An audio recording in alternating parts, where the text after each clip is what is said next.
My name is Janine Knight, and I am the Virtual Content Specialist for grades K through 2 students with disabilities in science. Today's presentation is going to focus on the universal design for learning, specifically the principal representation. Teachings and Education has a YouTube channel.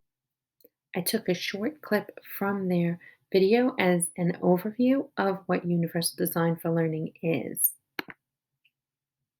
Hello and welcome to Teachings in Education. In this video, you will learn everything you ever wanted to know about universal design for learning. Let's begin with the question of why should educators use a universal design for learning? The purpose of UDL is to provide all students, regardless of their background, with an equal opportunity to learn and succeed in the classroom. A UDL approach must serve the needs of each classroom's diverse group of learners, regardless of the student's cultural background, race, socioeconomic status, gender, language ability, reading, writing, or math proficiency, and even the student's motivation. This approach will empower both students and educators. Now, let's look at some specific benefits of UDL. First off, students are individuals, and some have specific barriers to learning. UDL curriculum designs aim to help students get around those barriers.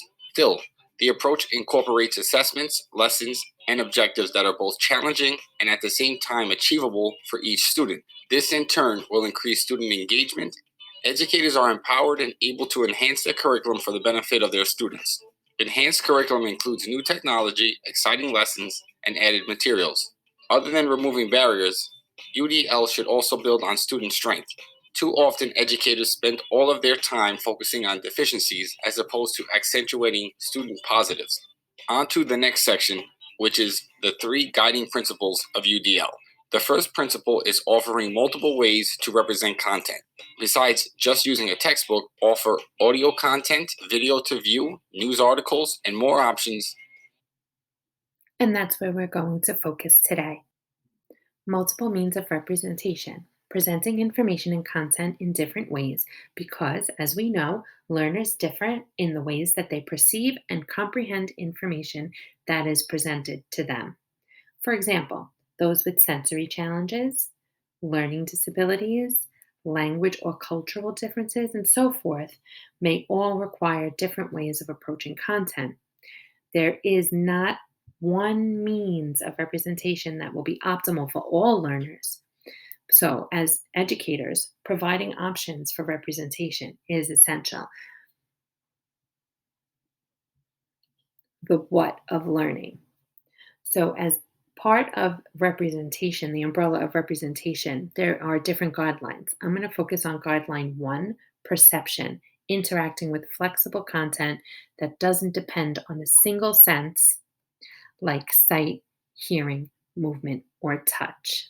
It is important to ensure that key information is equally perceptible to all learners by 1, providing the same information through different modalities, example through vision, hearing, or touch. 2, providing information in a format that will allow for adjustability by the user, example, text that can be enlarged, sounds that can be amplified. Such multiple representations not only ensure that information is accessible to learners with particular sensory and perceptual disabilities, but also easier to access and comprehend for many others. Providing options for perception has 3 different checkpoints. Checkpoint 1.1, offer ways of customizing the display of information by using flexible materials with settings that can be adjusted based on needs and preferences. There's checkpoint 1.2. Offer alternatives for auditory information. Share information in more ways than sound and voice alone. And checkpoint 3. Offer alternatives for visual information. Share information in more ways than images and text alone. Students should interact with flexible content that doesn't depend on a single sense like sight, hearing, movement, or touch. My focus for using this universal design for learning principle is Our Weather, a kindergarten lesson. In Unit 3, Day 30, Patterns of Weather, how can organizing our observations help us describe the weather? In this unit, every day, the students observe the weather and report on it. So, what is the weather like today? This is what the slide looks like for what is the weather like today. This is what the slide looks like for how does the temperature feel today. And this is what the slide looks like for how windy it is it today. I'm just going to focus on this part of the routine. Here is the observation journal that I created for the students. It's a digital journal. By clicking this little link, it takes us right to the slide presentation, which is the digital journal. So I am going to keep it in edit mode so that you can see how the students will interact with it. Again, students are able to interact with this journal in edit mode, not in present mode. That would just be by not clicking the present button. So the first slide, they can click and read. What's the weather like today? Is the focus question.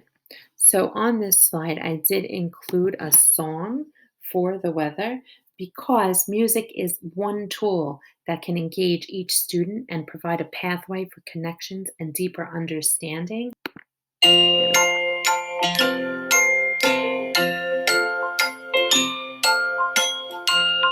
let's look out the window and see what the weather's like today. What's the weather? What's the weather? What's the weather like today? All together, all together. What's the weather like today? Ooh, what's that sound? Look at the trees. Look, it's windy. Look, it's windy. Look, it's windy, everyone.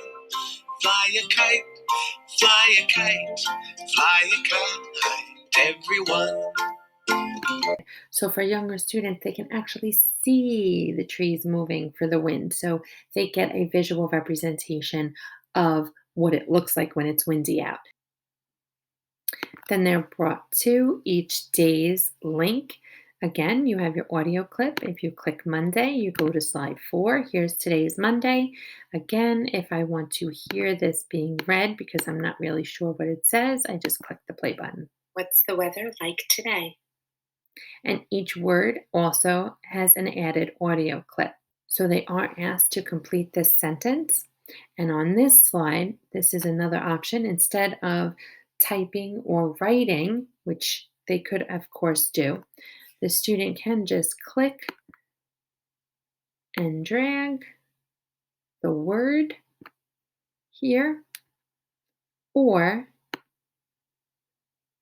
they can click and drag the picture to show what the weather is like on that day. And they will record this over the course of the whole week, and they will be able to do the same thing every day.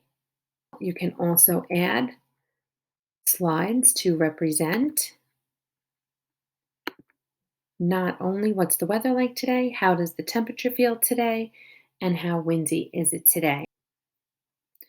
How I did this was I selected the content I wanted to copy, and it has all the pictures already separated. I did Command C, and then you come over, let's just add a slide, and we have Command V.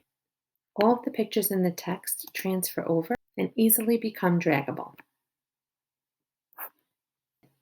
That's how I created an interactive journal using universal design for learning and high leverage practices to support all learners. Thank you for listening. I hope you enjoyed this video.